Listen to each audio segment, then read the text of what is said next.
que llevó adelante Agropecuaria Plaza. Ya están agotadas las 100 pipetas Kewell que se obsequiaron con todos aquellos que compraron alimento para mascotas. Un éxito impresionante. De todas maneras, recuerden que Agropecuaria Plaza tiene promociones imperdibles. Siempre tiene el delivery que te lleva lo que quieras, lo que compres. Tengo que comprar un par de cosas. Yo hoy precisamente allí en Agropecuaria Plaza, aquí en Pando, el delivery es sin costo y llevan el post a tu casa. ¿Esto qué significa? Que pagas con crédito, con débito, lo financias como querés.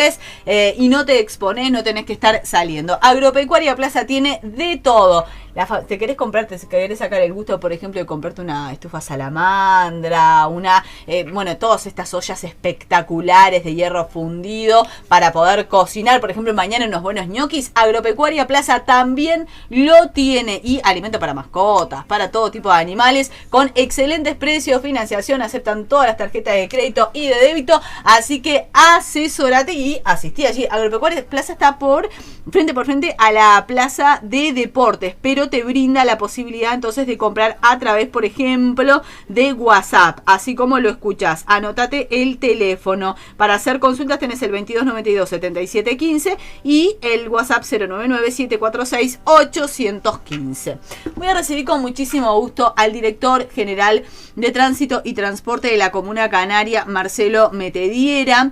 Muchos temas, muchas así como asuntos, muchas naranjas así en el aire, haciendo malabares para poder definir cosas importantes para el departamento de Canelones, porque Marcelo también está dentro del equipo que ha negociado y continúa la negociación con ADEOM, que vamos a ver en qué decanta luego, como lo decíamos ayer con Leniani, de la reunión que tenga de la Asamblea Extraordinaria del próximo 4 de junio. Pero por otra parte también la Dirección General de Tránsito y Transporte retoma muchos de los trámites presenciales. Va a tratar de ponerse al día. La última vez que hablábamos con Marcelo decía que a Canelones le iba a tomar más de un año y pico por el atraso que esto genera en las agendas. Vamos a ver cómo está la situación. Marcelo, te recibo con mucho gusto. Buen día, bienvenido. Buen día, ¿cómo están? Muchas gracias por la comunicación, como siempre. Un placer recibirte. Bueno, para arrancar, ayer lo decía Leniani, ustedes como comuna están conformes con el preacuerdo que se firmó con ADEOM, ahora a la espera de lo que suceda, si se rectifica o se ratifica el 4 de junio. Sí, efectivamente. Yo creo que siempre en un proceso de negociación ambas partes dejan cosas por el camino, aspiraciones que tenían por lo menos en el arranque. Siempre en una etapa de negociación lo que se plantea de alguna manera son aquellas cosas necesarias a modificar en términos de condiciones de laburo, en términos de forma de ajustar los salarios, en términos de la estructura como tal, en el caso nuestro. Y si bien las dos partes arrancamos con otros tipos de aspiraciones, bueno, logramos llegar a este preacuerdo, en el cual yo creo que a nosotros nos deja conformes, expectantes, pero que también vale decir alguna cosa hemos dejado por el camino para intentar llegar a este acuerdo. Bueno, por ejemplo, el decreto 55, ayer lo hablábamos claramente con Leniani, el tema de las licencias médicas, se va a conformar una comisión para analizar el tema, pero el decreto 55 va a seguir vigente si se aprueba este convenio tal cual se preacordó, digamos. Sí, yo creo que más que seguir vigente se consolida como un beneficio, que era lo que nosotros debatíamos. En el año 2002, cuando se creó el beneficio de retiro, obedecía una coyuntura política y económica del momento. ¿Política por qué? Y esta es una opinión personal. En ese momento, entre el gobierno nacional y el gobierno departamental del mismo partido, del mismo pelo, no había buen relacionamiento. Por lo tanto, algunas partidas presupuestales no se pasaban al departamento, como está pasando ahora también, pero eso llevó así, bueno, o se me ocurre a mí, ¿no?, una valoración de si yo tengo una plantilla con cierto grado de edad de los trabajadores de la Intendencia, el gobierno nacional no me plaza plata, bueno, toma, te doy un retiro incentivado, entonces yo me voy a pagar el 100% de los salarios, pago el 50%, y el otro 50% lo paga el BPS. Sí. Yo creo que eso obedeció a esa situación, ¿tá? Por eso nosotros poníamos en debate, hoy la estructura de la Intendencia, ¿necesita un beneficio para el retiro? No, al contrario, necesitamos consolidar puestos de trabajo, necesitamos ayornar la estructura, pero claramente no necesitamos que los trabajadores se vayan, al contrario, que va atado lo de las licencias médicas, que la licencia médica fue la punta para discutirlo. En realidad la preocupación nuestra son todas aquellas medidas que estimulan el ausentismo, que es lo que queremos debatir. No queremos debatir si el trabajador cuando está enfermo cobra el 100% del salario o el 70%. Ese no es el foco es combatir el ausentismo y para eso es la comisión.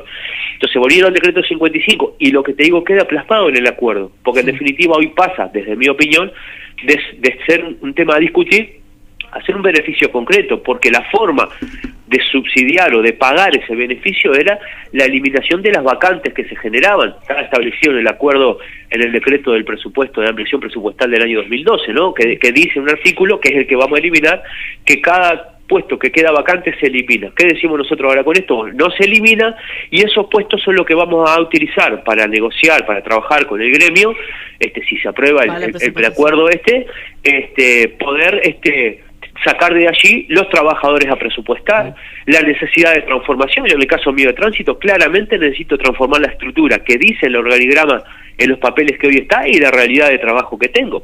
Entonces, ¿eso implica que hay que tomar más trabajadores? No, porque también tenemos que cuidar lo que es el equilibrio económico y cuidar lo que la gente aporta a la intendencia para nosotros poder hacerlo en obra. Entonces, no puedo aumentar la plantilla de trabajadores, a lo que apostamos es a transformar esos cargos que en un momento quedaban vacantes y se eliminaban. Decimos, bueno, no se elimina, y de allí poder echar mano para presupuestar a más cantidad de trabajadores y transformar en conjunto con el gremio las necesidades y las particularidades que tiene cada dirección. Ahora, yo te pregunto, porque a ver, una premisa que a mí particularmente, y esto también es una opinión, me parece muy buena, es: no critiquemos a un trabajador porque lucha por consolidar derechos, porque yo no los tengo, ¿no? No consideremos que es una...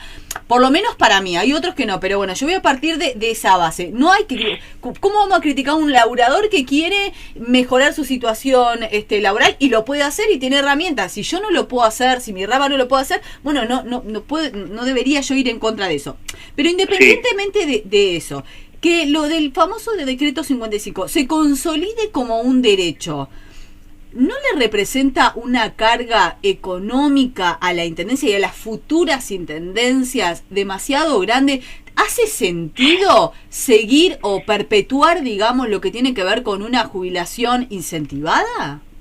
A ver, yo planteo, viste que arranqué diciendo, cada uno de nosotros pone sus aspiraciones arriba de la mesa, y si cada uno de nosotros no deja algo de las aspiraciones, es imposible llegar a un acuerdo, porque para eso es una negociación. Por lo tanto, toda la reivindicación que los trabajadores o nosotros como gestión tengamos es válida ponerla arriba de la mesa. De lo que tú decías, criticar la lucha o reclamo de los trabajadores, es el estado natural, es lo que naturalmente tiene que pasar en este tipo de situaciones. Entonces, yo creo que en eso no hay discusión, y viste que yo te ponía el decreto 55 como un tema coyuntural de un momento. Sí, por eso te lo que digo. Hoy no es el momento. Entonces, yendo a la pregunta concreta, no hay que mirar solo eso puntual, sino que hay que mirar la globalidad. El decreto 55 va de alguna manera relacionado a la cantidad de puestos de trabajo, a la cantidad de trabajadores presupuestados, a la posibilidad de ajustes salariales, a otro montón de cosas que hacen a que en su conjunto sea posible sostenerlo o no sea posible sostenerlo.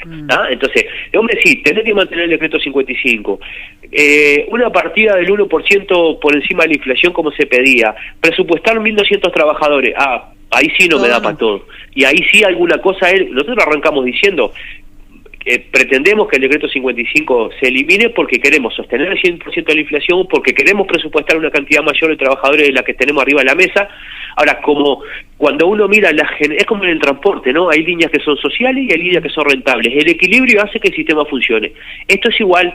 Tengo que decir, oye, el retiro incentivado, ¿es válido? No tiene sentido. Ahora, dentro de las reglas generales, hay otras cosas que vamos a trabajar y que estamos negociando con el gremio y que están puestas en el convenio, que van a permitir de alguna forma que eso se siga siendo sostenible, pero viste que te dije, sin aumentar ningún cargo más de trabajadores, porque hay que mantener ese equilibrio económico-financiero para cuidar lo que la gente aporta.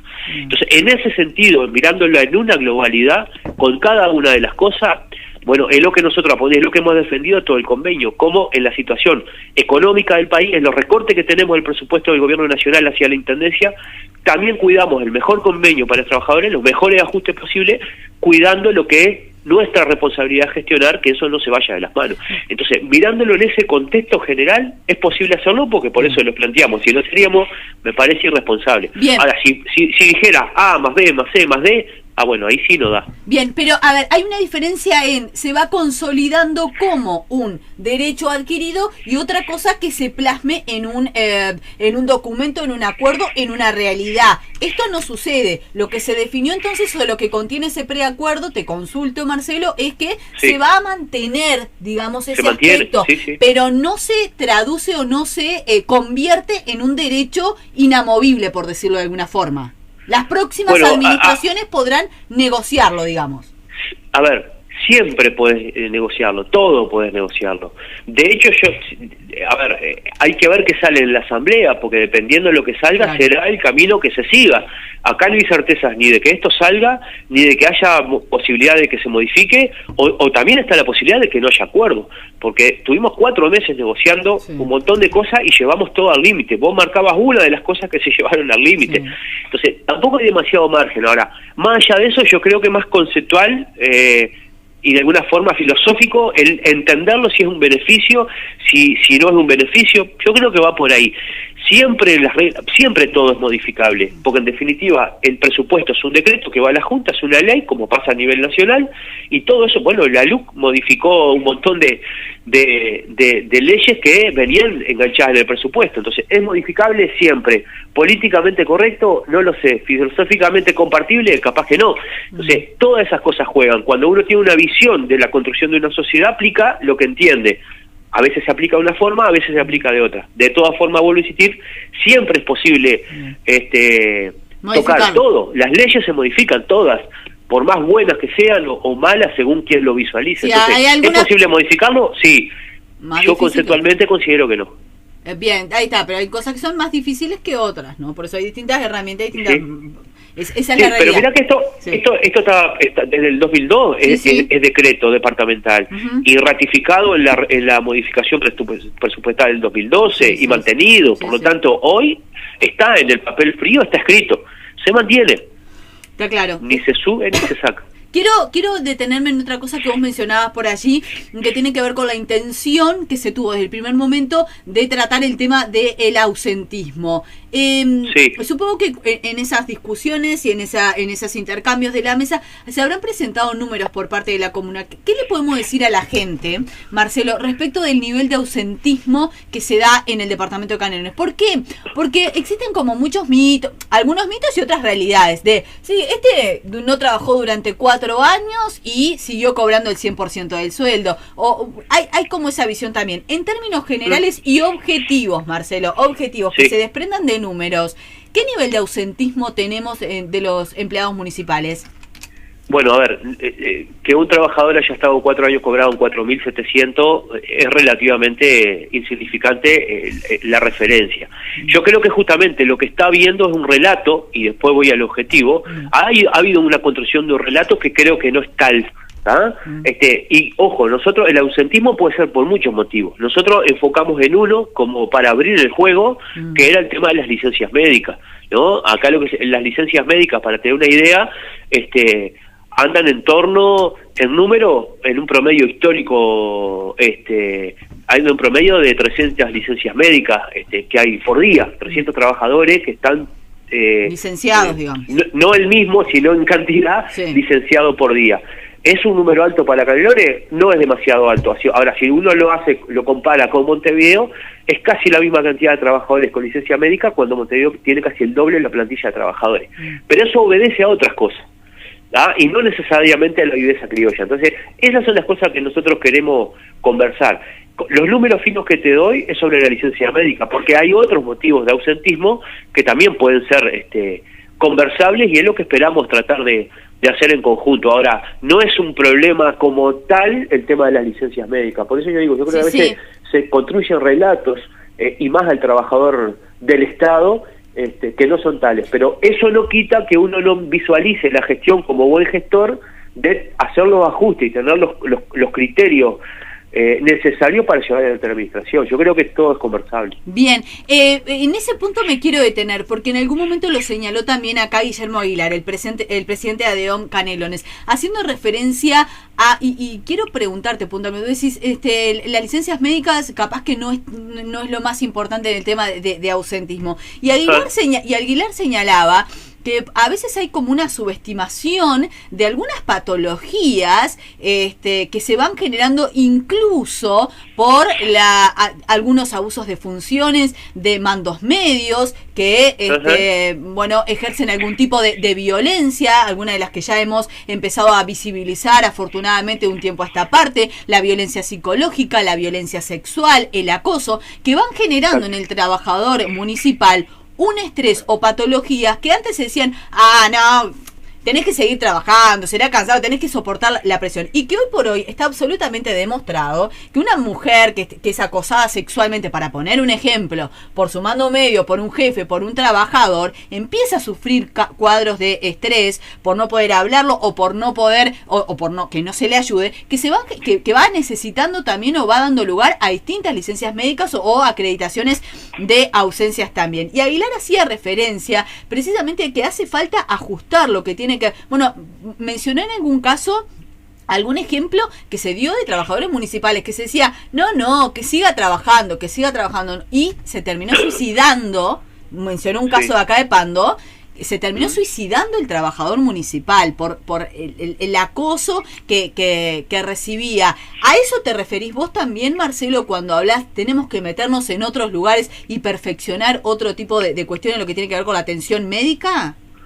No, claramente no. De hecho, fue la gestión la que puso en el convenio el artículo 4 que habla de derechos humanos y equidad, donde reafirmamos el principio de igualdad de oportunidades para todas las personas y donde también se sigue profundizando en un protocolo de actuación ante situaciones de violencia, de violencia de género, de acoso sexual, de discriminación.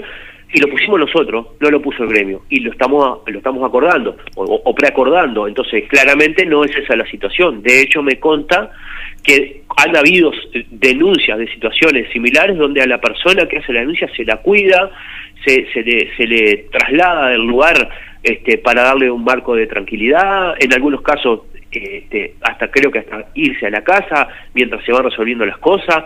Entonces, que existen situaciones, uno puede suponer o presuponer que sí, digo porque no tengo hechos concretos para hablar claro, ¿no? Pero digo, fue la gestión la que puso el artículo 4 en el convenio para tener esos cuidados y que lo venimos trabajando hace tiempo. Entonces, eso no tiene nada que ver con este ausentismo. Yo cuando hablo de ausentismo digo, a ver, si yo por estar en casa con la licencia médica cobro el 100% del salario, no tengo ningún descuento, y es más, como no trabajo en la localidad donde vivo, me tengo que trasladar, no pago boleto, no gasto en comida, me conviene más quedarme en mi casa que ir a laburar. Esas son las cosas que queremos cuidar. Las cosas que queremos conversar son las partidas que en distintos lugares los trabajadores cobran por fuera del salario base.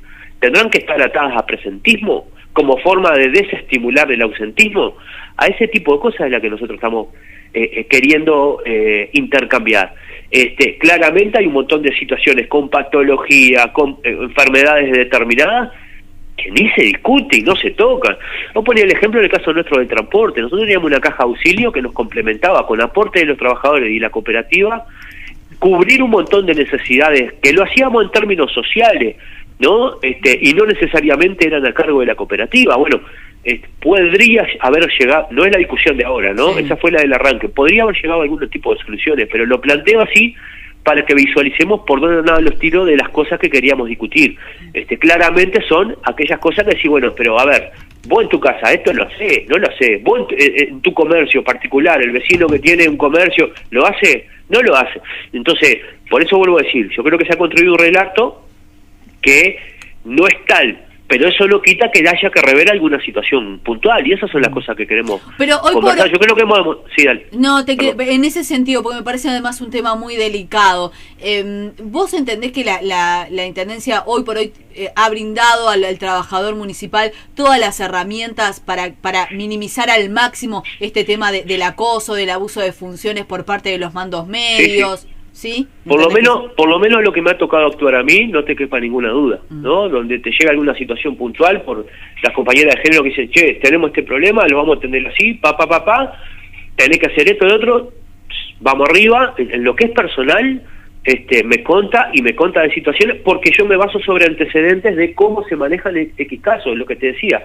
Hay un tema de acoso laboral, lo que fue, el trabajador o la trabajadora es sacado de ese ambiente de trabajo, se toman medidas concretas, se hacen hasta inclusive trabajos vinculados a lo que es el ambiente laboral, por parte de salud psicolaboral, o sea, hay un montón de dispositivos que son de esta última etapa, estoy hablando de 3, 4 años para atrás, que me conste que se viene trabajando. ¿Es suficiente? No, por eso pusimos en el acuerdo, el artículo 4, para seguir profundizando en esas cuestiones, pero que están de mano suelta para que... No, eso creo que no, ahí creo que hay un cambio sustancial. Bien, Marcelo, te voy a ir echando alguna pregunta que llega por parte de la audiencia y después voy a pasar a otros temas. Buenos días, pregunta, ¿se va a colocar lomos de burro en la avenida Márquez Castro en Solimar? Pasan los autos a velocidades increíbles y no hay vereda. Saludos, dice Marcelo de Solimar. Márquez Castro en Solimar, no sé a qué altura. Bueno, hay que ver, porque Márquez Castro al norte ya tiene lomadas, y al sur hay que analizar. Nosotros le planteamos a todos los municipios trabajar los planes de movilidad locales nuevamente.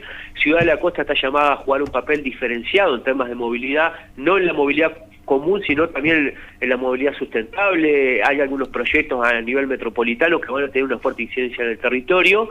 Entonces eso lo venimos trabajando con el municipio. Siempre lo que planteo es los vecinos y las vecinas tienen que hacer llegar los planteos al municipio, que es el que centraliza, porque todo lo que me llega a mí directo va al municipio porque tiene que estar la opinión de lo local, ¿no? Y a partir de ahí se planifica el trabajo que se va a ejecutar. Claramente ahora estamos en marco de pandemia. Ingeniería de Tránsito está trabajando en las cosas puntuales de urgencia o de emergencia y no el trabajo normal. Pero el camino a seguir es el que plantea el vecino o la vecina, como te decía, desde el municipio, los 30 municipios, trabajarlo, y planificarlo y ejecutar. Pero después podremos decir si lo que plantea el vecino o la vecina entendemos que está bien o que no, como hemos dicho siempre, o mirá, en vez de esto vamos a hacerlo así, en vez de ponerlo acá vamos a ponerlo allá porque genera mejores condiciones para el objetivo que se tiene. En el entorno de los centros de estudio y los centros de salud, ahí afinamos un poco más el lápiz, y alguna cosa que por ahí en otro lugar no la haríamos, ahí sí la hacemos porque hay una concentración de movimiento peatonal que hay que cuidar. Entonces yo no puedo decir lineal, o sea, puntualmente si se va a poner ahí o no, porque hay que ver el entorno. Por ejemplo, Márquez Castro del Sur, se van a consolidar las ciclovías, se va a prohibir el estacionamiento seguramente, y eso va a implicar otra lógica de movilidad del lugar. Entonces tenemos que ejecutar en conjunto lo que se está planificando con las necesidades que se plantean por parte de los vecinos. ¿Va ciclovía y se va a prohibir estacionar entonces? Ahí sí, Ciudad de la Costa, la movilidad interna, lo que son calles principales, se está pensando en eso, lo que son calles internas, un flechamiento que nosotros ya se empezó desde el periodo pasado, con el municipio pasado, todo un plan de trabajo que lo está retomando este municipio. Entonces lo que hicimos fue la señalización del nomenclator de las calles, de las avenidas principales, algunos cambios de sentido de circulación en arterias principales, y ahora afinar el ojo con lo que es el flechamiento de las calles internas por las características del lugar. Son calles pavimentadas, pero sin vereda, son angostas. Entonces, al hacer un flechamiento te permite disponer del espacio público de otra manera. Aquellas que son arterias centrales, Alvear, Márquez Castro, Uruguay, Pérez Butler, yo qué sé, BQ, transversal, bueno, esas tendrán otro perfil y hay que analizar según cómo se arme la movilidad, pero sí, el objetivo de este periodo es ese.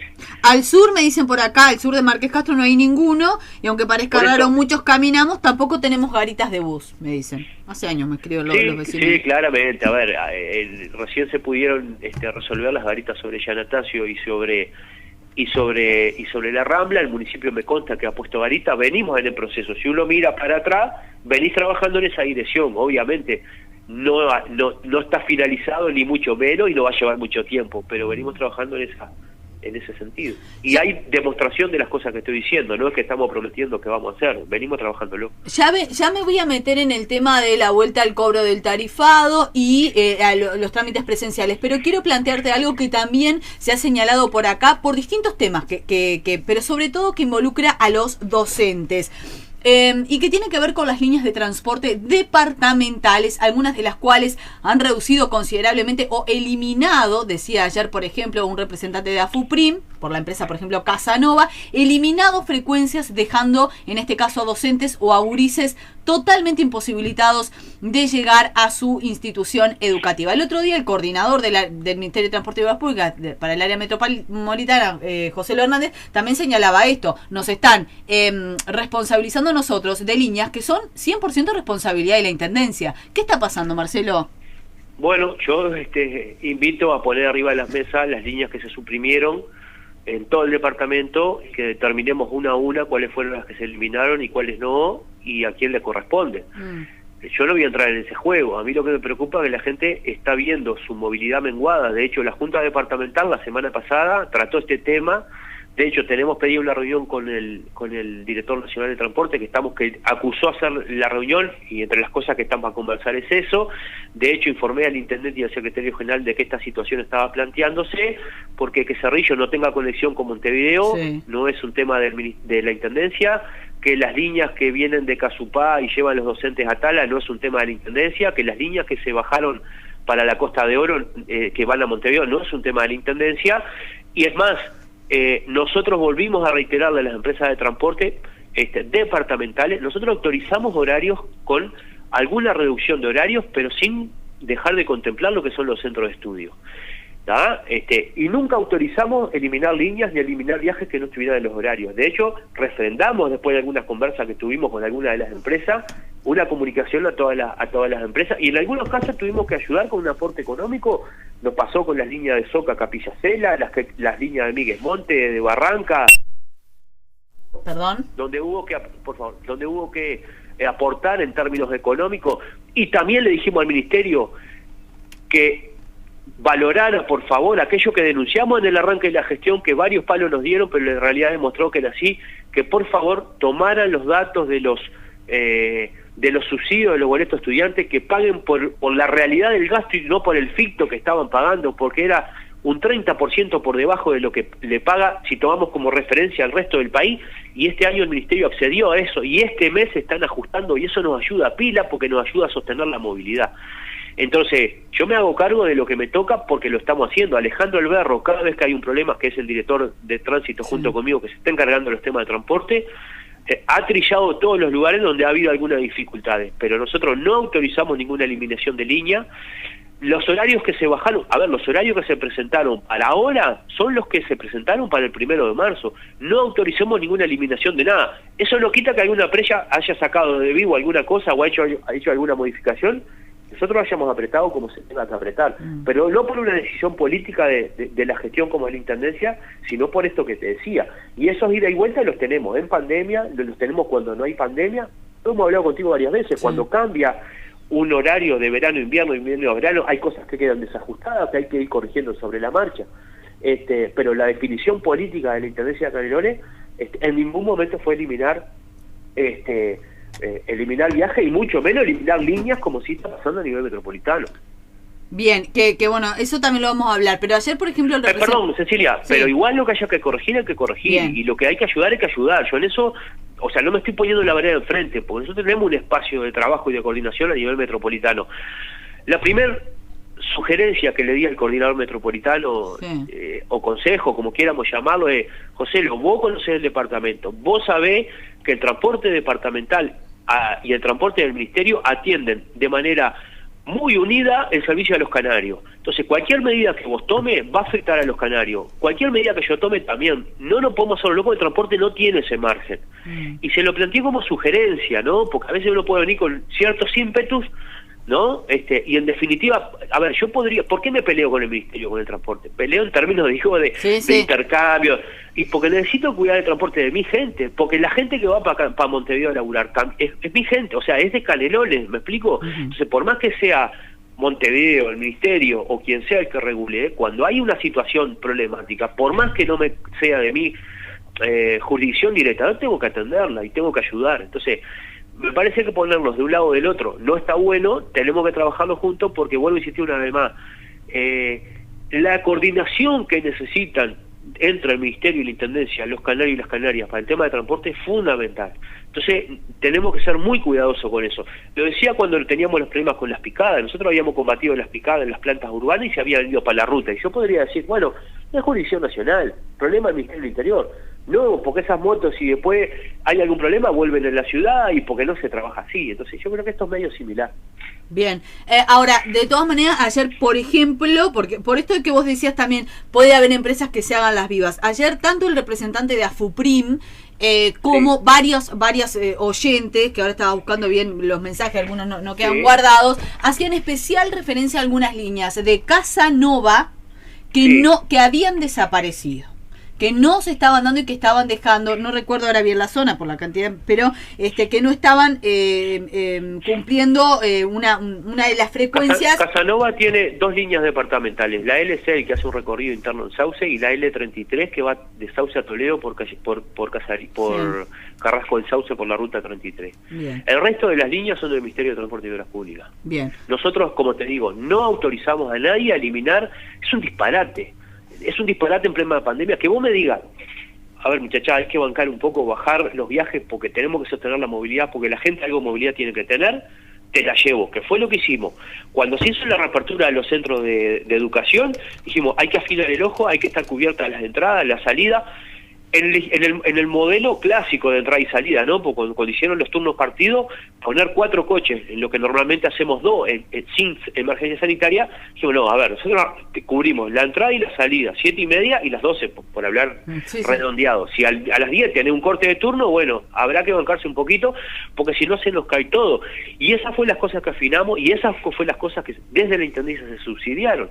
Entonces, lo digo con claridad, en ese caso puntual, las 2 líneas departamentales son la L6 y la L33, nosotros no autorizamos eliminación de línea, y siempre le hemos dicho, si hay dificultades, que nos hagan llegar los planteos para atenderlo y corregirlo, sin problema. Bien, te paso otra pregunta de la audiencia y sigo con otros asuntos. Perdón, pregunta, ¿cuándo se podría flechar barros blancos? Así no se destruyen tan rápido las calles principales, porque somos ciudad y las calles empedradas con bitumen están destruidas. Gracias. Bueno, son 2 cosas distintas. ¿Por qué se destruye el bitumen? Habrá que ver qué tipo de tránsito hay, ese tipo de cosas. Y flechar, hay que, vuelvo a insistir una vez más, cualquier iniciativa que las vecinas y los vecinos tengan, hay que arrimarlas al municipio. El municipio es el que está trabajando el plan mirando el territorio en la globalidad. Yo le voy a poner un ejemplo. Nosotros para resolver la rotonda, creo que ya le hemos hablado, pero para resolver un conflicto que teníamos de circulación en la rotonda de la 48 y municipio de Las Piedras, que es la salida de Las Piedras y la ruta 5, para resolver ahí se instaló un semáforo a 6 cuadras más adelante, en la calle Brasil. ¿Por qué? Porque ahí hacía pausa del tránsito, porque descomprimía la rotonda, porque permitía un cruce peatonal más seguro.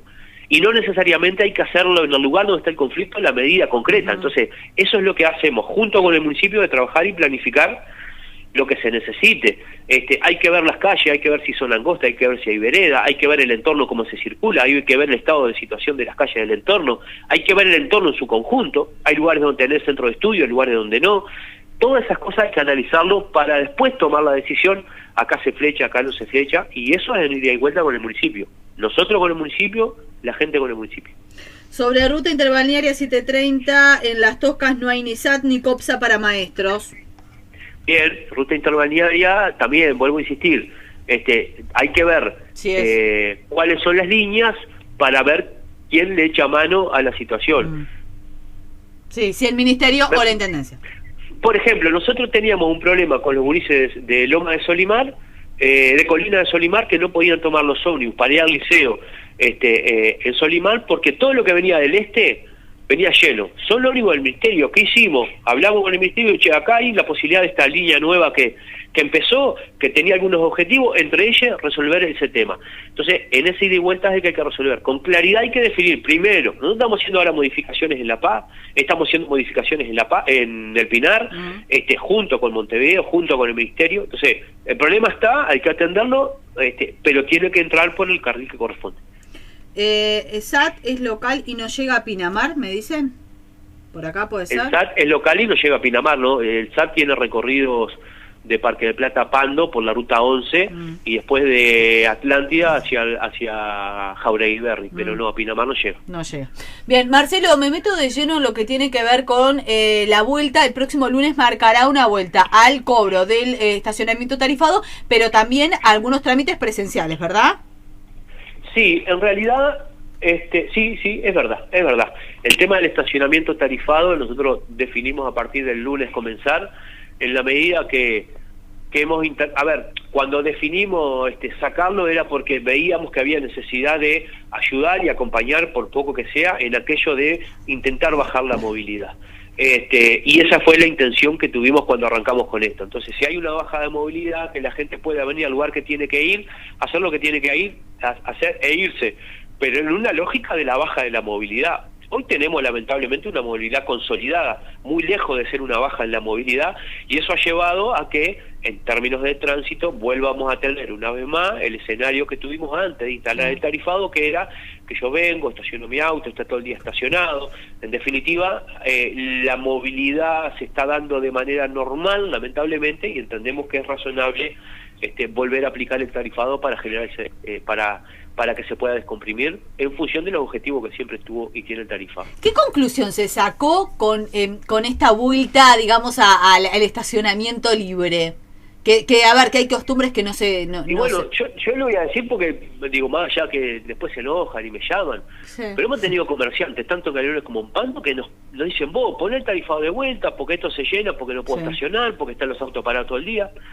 Nos pasó el ejemplo el Día de la Madre, cuando dimos el estación, coordinamos, en el caso de Canelones, no Pando, coordinamos con una agrupación de comerciantes, dejar libre el tarifado, como forma...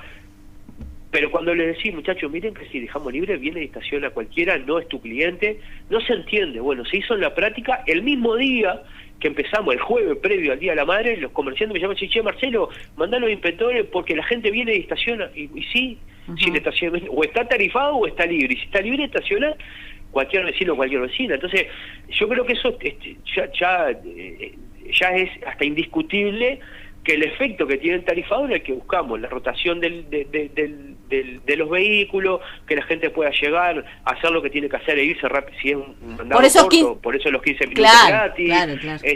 Y hoy no tenemos, ahora ustedes salen ahí a Pando, salen de la radio, salen a la calle y ven que están los autos que están todo el día, y después van a las 4 de la tarde y siguen estando los mismos vehículos. Entonces yo creo que es esa la situación.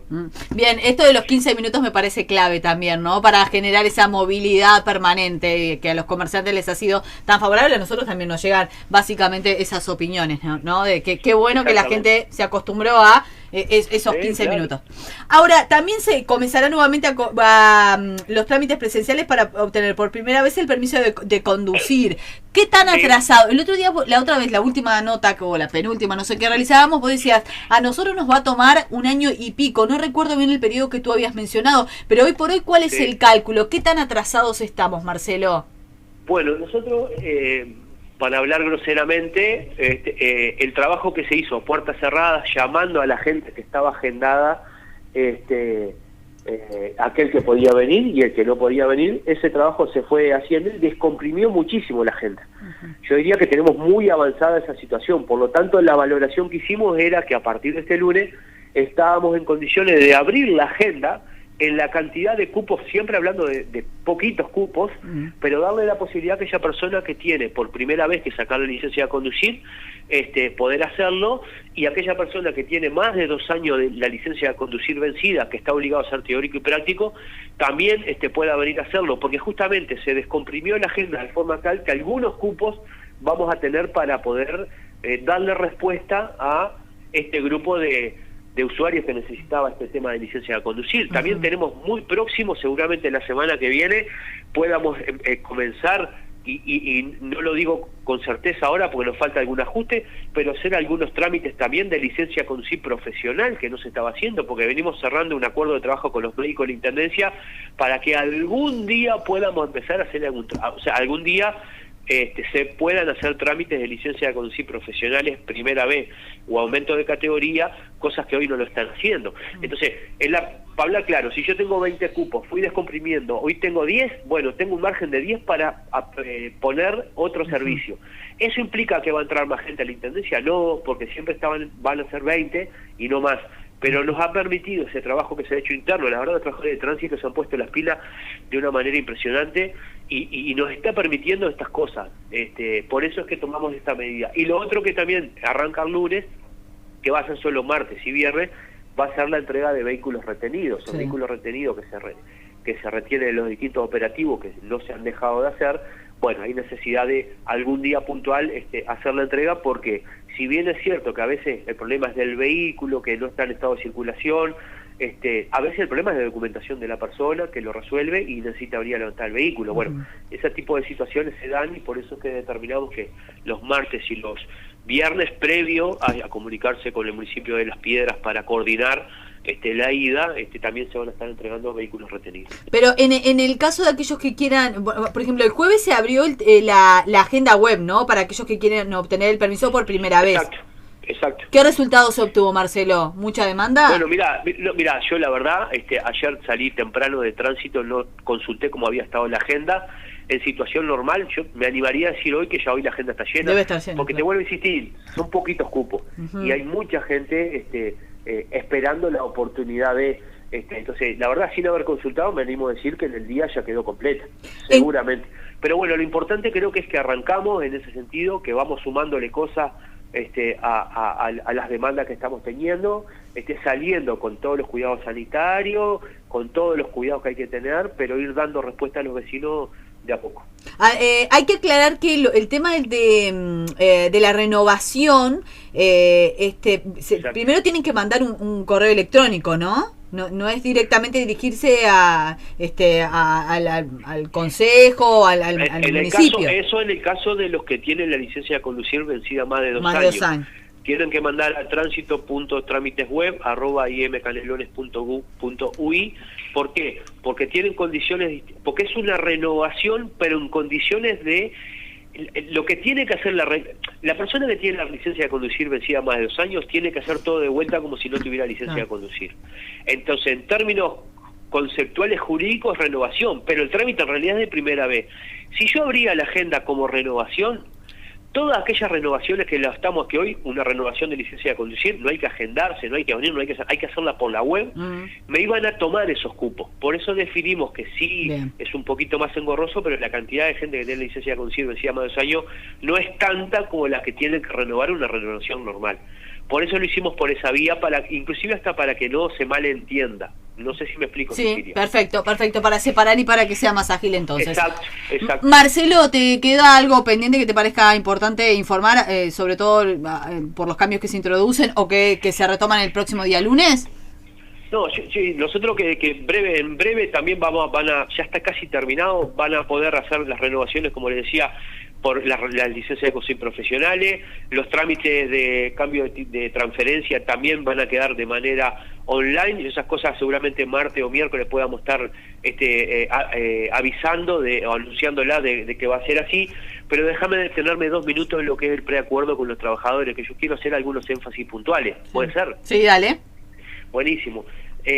Yo creo, por lo menos en lo general, resaltar lo que es la estabilidad laboral de los trabajadores. El convenio se firma por todo el periodo, los contratos se prorrogaron todos hasta fin de año y después se prorrogan año a año sin dificultad. Lo que hablamos sobre el decreto 55 y las modificaciones que hicimos, que sin salirnos de la ecuación económica podamos llevar adelante presupuestación de trabajadores y podamos hacer transformaciones necesarias por parte del trabajador y por parte de la Intendencia y llevarlo adelante. El tema del ajuste salarial, no va a haber pérdida de salario real porque se va a ajustar por 100% de la inflación, a diferencia de las pautas que dio el gobierno nacional, que rebajó en un 50% lo que son los ajustes salariales, y eso genera pérdida real de salario. En el caso de Canelones no va a ser así, que también va a haber una partida, si los trabajadores acompañan el preacuerdo, que se va a salarizar, una partida anual de 9.750.000 pesos y de 12 millones a partir del año que viene.